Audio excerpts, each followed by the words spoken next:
this is the verse I was referring to in Acts 8:37. Yeah. This is the verse removed. And Philip said, if thou believest with all thine heart, thou mayest. And he answered and said, I believe that Jesus Christ is the Son of God. That's been removed.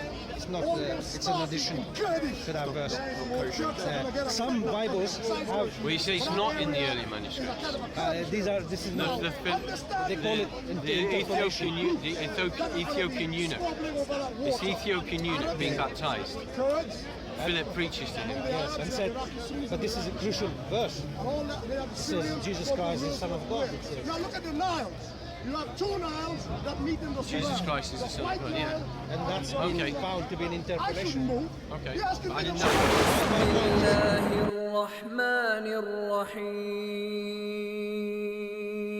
فتعالى الله الملك الحق ولا تعجل بالقرآن من قبل أن يقضى إليك وحيه وقل رب زدني علما. Christianity. Because they say that Jesus was fully God when he was on earth, and so he could just do, he was like a Superman. He could just go pow, pow, shout, Shabbat, and people would, be changed. That's Orthodox Christian teaching, but that's not what the Bible says.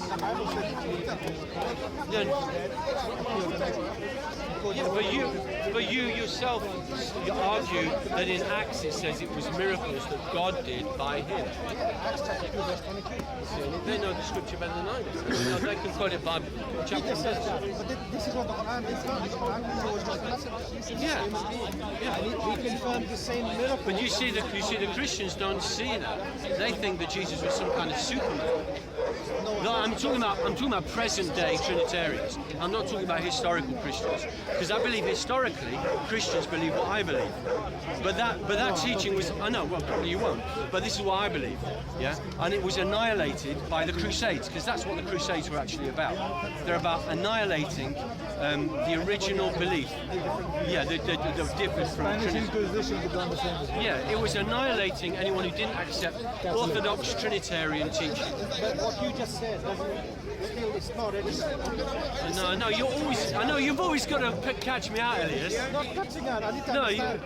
You're saying that, I understand, you believe in one. You define what I believe. You know what I believe. You believe in the You Father. just don't accept it. The Father himself is manifest in the Spirit and in Jesus. Yes. So the Father, his word, became a human being. Yes. You say. Yeah. The human being died. Yeah. So, and as he died, God then empowered him with the Spirit, so that when he rose again, he became the Son of God. And that's what the Son of God means in the biblical sense, not in all the other senses that you can point out where references you can go to. Can I just look at the movement of power here, like I was saying before? You've got God, his word, and by the way, you're an atheist, or you're a Christian? Yeah. So God puts Jesus onto earth as fully man, and he divests all his power, and the only place that power can go to is God. God the Father. There's no other option, because only God could hold that power. So in essence, you've got one God, in fact, potentially like Allah, and that God has created a physical man. That's what No, I know. There's no need for that physical man to be anything other than a prophet. No, anything other than a prophet. There's no, so it kind of, and then you can say that that man dies, not in Islam, but that man dies and then is imbued with this power as well, or become part of that Godhead. I mean, it's a complicated thing. No, he's the reason he goes back to sit at the right hand of the Father is on our behalf as an intercessor. Now, this is where you need to have a need for this to make sense.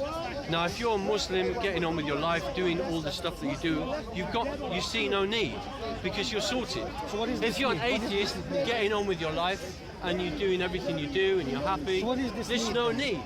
Now, what happens is there becomes a problem in my life as an atheist when all of a sudden I feel a need. I'm an atheist, but I feel a need. What is this need? It's an emptiness. It's a hollowness. a lack of purpose So how do you know in my life. that emptiness can be filled by Jesus? How do you know he's the only? I didn't. It was only when I started praying that the emptiness started getting filled, and then later on, when I was trying to find out who it was I was praying to, who was filling my emptiness, I discovered his name was Jesus. Now you could say that's completely subjective, it's not logical, and so we can dismiss it. And yeah, you can do that. Do you know why? But that is my testimony, and it's not only mine, it's the testimony of hundreds of thousands of other atheists. Every time you narrate that story, people will say subjective. You know Yeah, why? I can't I do- can yeah. go to a Hindu. He will Yeah. tell me I was lost, I was this. Yeah. Krishna came in my life and he became saved. But This is it why this is drives not a me good to gauge. come here every Sunday and It's share not a it. good gauge. It doesn't drive other I people. lose arguments like this regularly on Let's Speaker's talk- Corner, let's talk about and all these Muslim. people write stupid, dumb Christian. You know, if the amount of insults and abuse I've had, not only from Muslims but from Christians, why would I keep coming here to get abused, to lose arguments, and look stupid? That's still not a gauge Why? whether that's true. It's totally subjective. It's still not a gauge It whether is. what you It's a say is subjective true. gauge. No. It's I like- come here with a subjective gauge on the behalf of other people who have similar problems to me, who have a subjective gauge, who can connect with me on a subjective basis, Have people died? even though it's totally illogical Have people and not died? objective. Have people died for what they believe in? Yes, Yes. Is that a gauge for what they believe in to be true? I think it's pretty strong. It is a gauge to be. I think it's pretty strong. It's not. It's a strong belief, but it's not a strong truth. Yeah, but when I find out that somebody died for well, for example, Servetus, right? I was a Trinitarian. I was a good, law-abiding Trinitarian, going to church, doing all the stuff. And then I read that our hero Calvin killed this guy called Servetus. I thought it's a bit funny. This is our hero. I wouldn't kill somebody. And the reason he killed him is because he said that Calvin's teaching on the Trinity was wrong. Now, if somebody pointed out to Calvin that his teaching was wrong on the Trinity, fair enough, he should just write back to him and say, let's agree to disagree. But instead, he said, if he ever comes to Geneva, I'll kill him. So I thought, hang on a minute, this hero isn't my hero anymore. What's this Servetus believe that's so important that Calvin is prepared to kill him because of that belief? And that's when I started asking questions, along with talking to Muslims, and started questioning this Trinitarian belief. And I came to the conclusion, actually, this Trinitarian belief isn't so strong after all. And then I started looking at scriptures like Hebrews and Philippians, and I started building up my faith based on scripture that God is not a Trinity. Now, that was because of the example of somebody who died for his faith. So I think somebody dying for their faith is it's totally subjective. I could have just said, well, all sorts of people die for what they believe. But I didn't. It got me thinking, and got me asking questions, which led from one thing to another.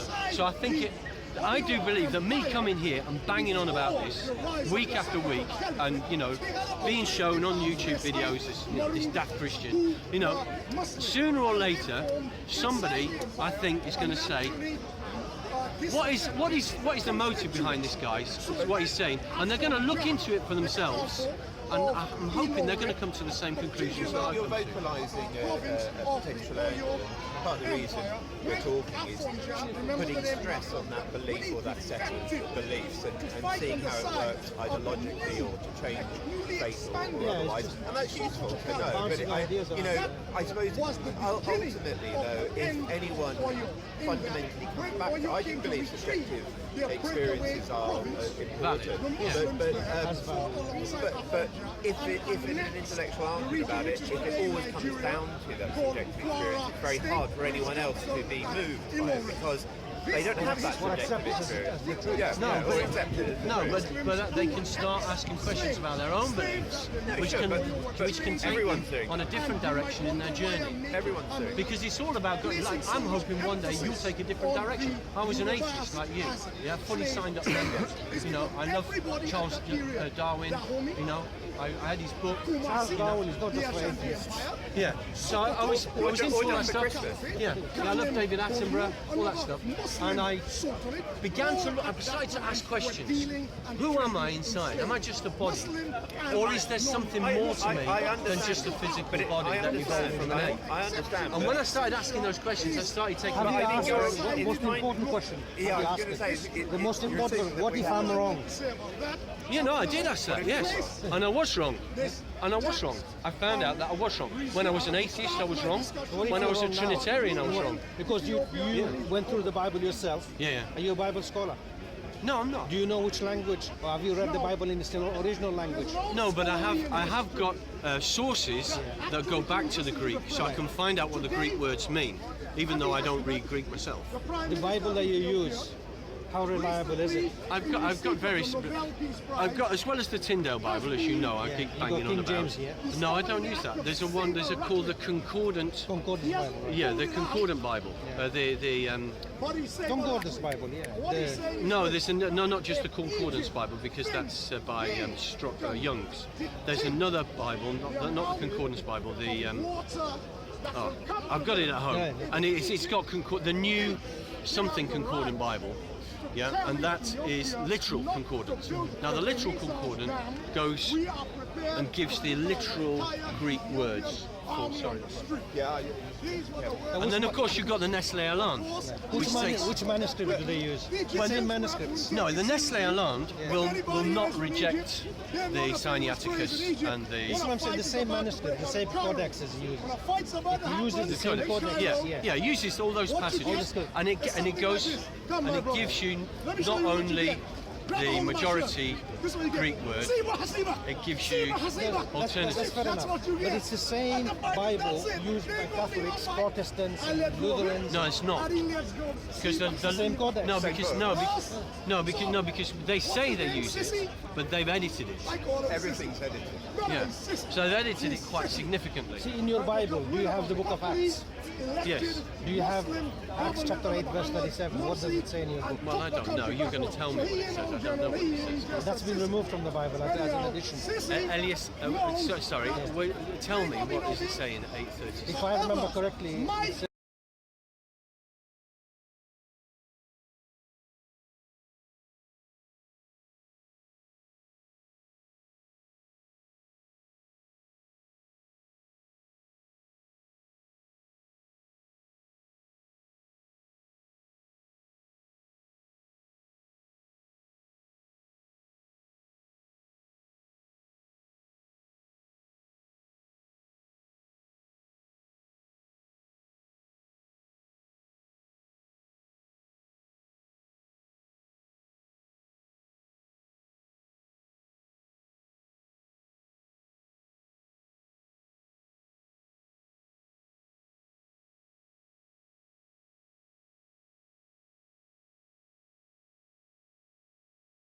When she, have you got a Bible? yeah.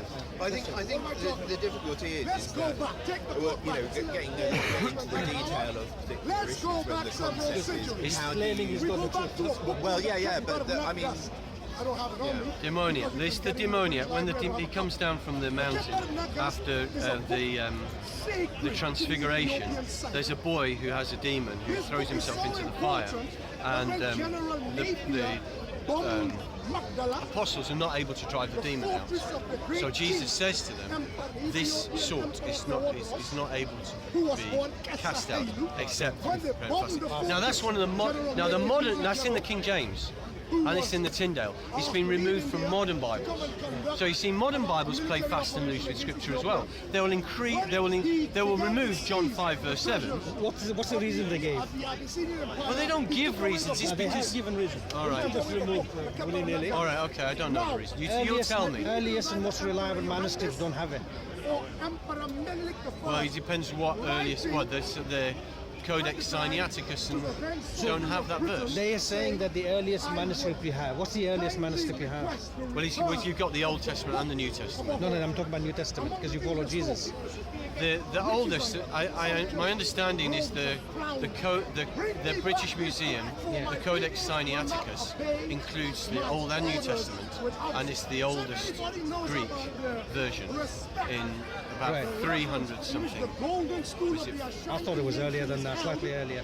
No, there are individual. There are, 125 to 175 to 200. yeah, there are individual letters in different places. Yeah. Like there's a very early version of And they don't John's have Gospel. they don't in have the Oxford. verses that, like 1 John 5:7. They don't have it in that.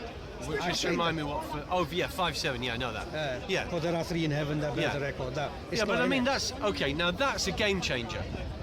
The 1 John 5:7 is a game changer. So it's not willy-nilly. But- It's not willy-nilly. No, it's very deliberate.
Now the No, fasting there's a and reason praying. behind it. Early manuscript didn't have it. This didn't appear until the 4th century. Yeah. The fasting and praying one. Right.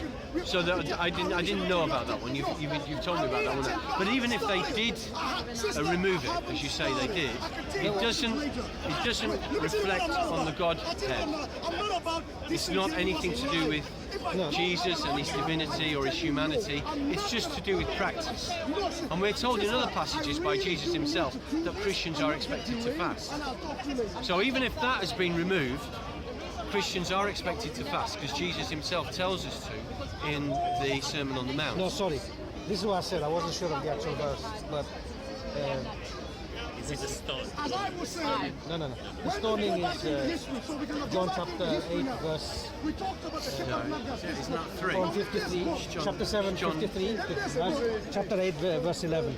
You see, I don't remember numbers, I just remember chronology. The adulterous woman. Yeah, the adulterous woman pericope is adultery. John chapter 4, I think. Not that it really matters. So omitted verses. No, that's the woman at the well. Yeah, no, you're right, John 7, John 7 is 53, the last verse, 53, to John 8, 11. Pericope adultery is told. See, I don't remember numbers, and I don't even have numbers in my Bible anyway. With wisdom, she returns intellectually, Yeah, is it the one spiritually, that has and rich. Yeah, the adulterous woman. Ethiopian text, the Kebarnakas, Yeah, it's the end of John chapter 7. I don't have numbers. Oh, you don't have the Israel, the So kingdom of Israel. that also was a later addition. It wasn't in the original. So they're not taking them out willy-nilly. They're taking them out as they're finding that these are not in the original manuscript. It shouldn't be there. But the modern Bible still has them, but they footnote It's them. about water. You see, The average I Joe do still not reading it believe as the next Word of world God. war. And what you said, Actually, though, it's not in here. It's not in John 7. John No. 7, 53, starts in 53, the adulterous woman's story. No, it's not here. And he goes There's a new war. He goes to John called World War III. 8:11. I do not believe the energy source over which it will be. No, it's the beginning of, yeah. will Okay, be yeah. oil. It will be Yeah. water. If you look at the current Jesus went unto the mount, sat down, taught them, rose first, brought unto him a woman taken in adultery, set her in the midst, and said unto him, Master, this woman was taken in adultery. Okay, beginning of chapter 8, the 8th day of the Feast of Tabernacles. Sorry, this is the verse I was referring to in Acts 8:37. Yeah. This is the verse removed. And Philip said, If thou believest with all thine heart, thou mayest. And he answered and said, I believe that Jesus Christ is the Son of God. That's been removed. It's not. It's an addition to that verse. Some Bibles have. Well, you see, it's not in the early manuscripts. This is not. They call it The interpolation. Ethiopian eunuch.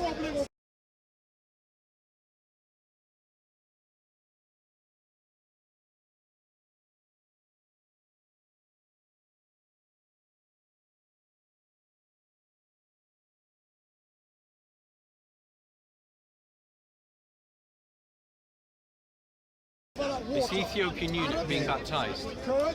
Philip preaches to him. Yes, and said, but this is a crucial verse. It says Jesus Christ is the Son of God. It says. Now look at the Nile. You have two Niles that meet in the Jesus Christ is the Son of God, yeah. And that's been found to be an interpolation. Okay, I didn't know that. My point is not that they're removing them willy-nilly as they wish. Yeah. Because there'll be an outcry, and rightly so, by the Christian churches. There will be an outcry by churches. Why are you removing the verses and printing new Bibles with these footnoted? Well, it's not happening now. This is we're talking about hundreds of years ago. But what I'm saying is that... So the Catholic Church did a lot of bad stuff. Okay, let me rephrase hundreds of years ago. Let me rephrase including chopping and changing the Bible. Let me rephrase it. When the Bible was canonized... So you can't blame ordinary... I never blame anybody. What I'm saying is Christians, that... I'll rephrase they haven't removed anything. I'll rephrase it. Yeah. When the Bible was canonized, Yeah. up to the point they discovered these verses were added and interpolated, did people take them and believe these were the words of God? And they both meet like this. No, I wasn't there.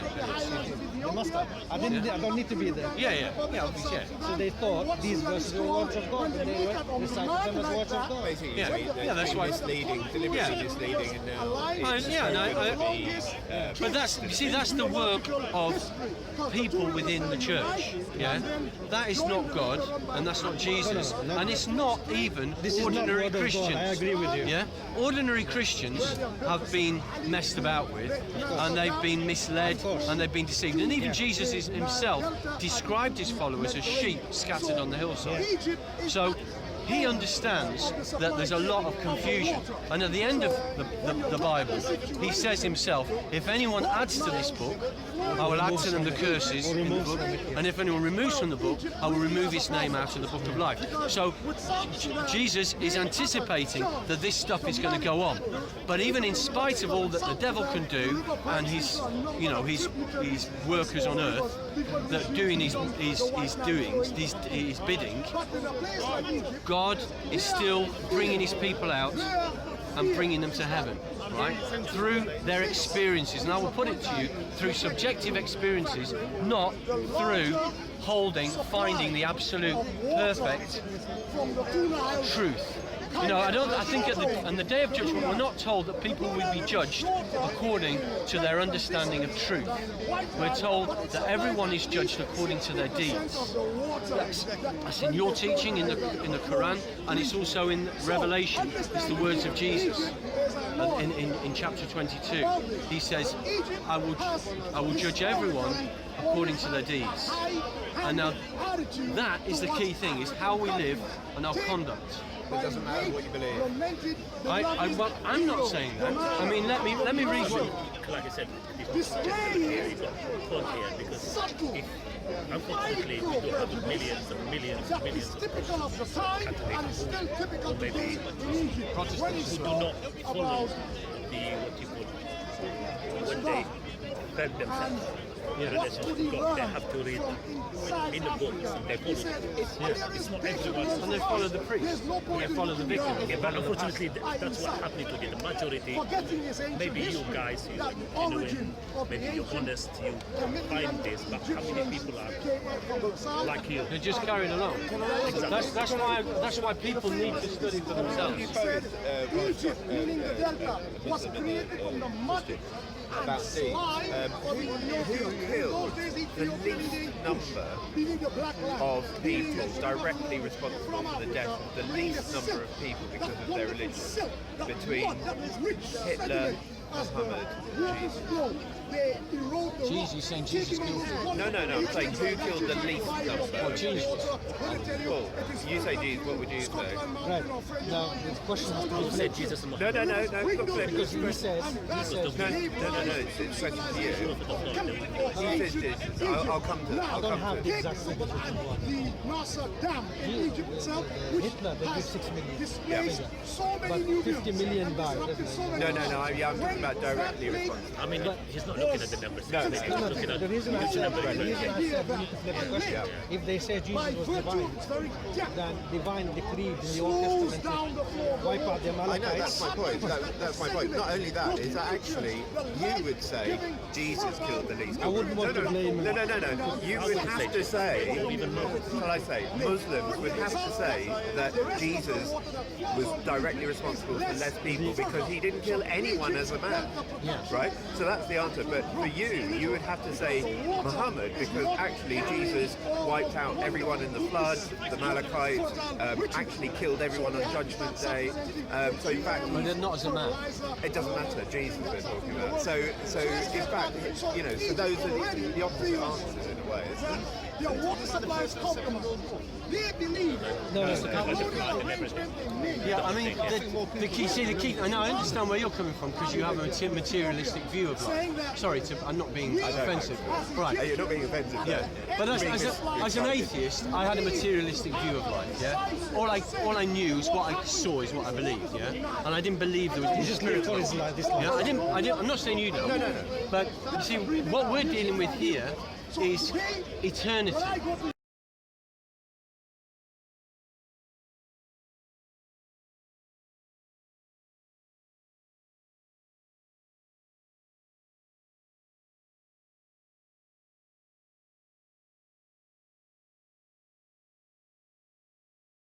Argumentatively, in the same way as people would argue against the Trinity or whatever, you can't say what. So you know, Christians would say, well, yes, God can be fully man, fully God, whatever. That's true.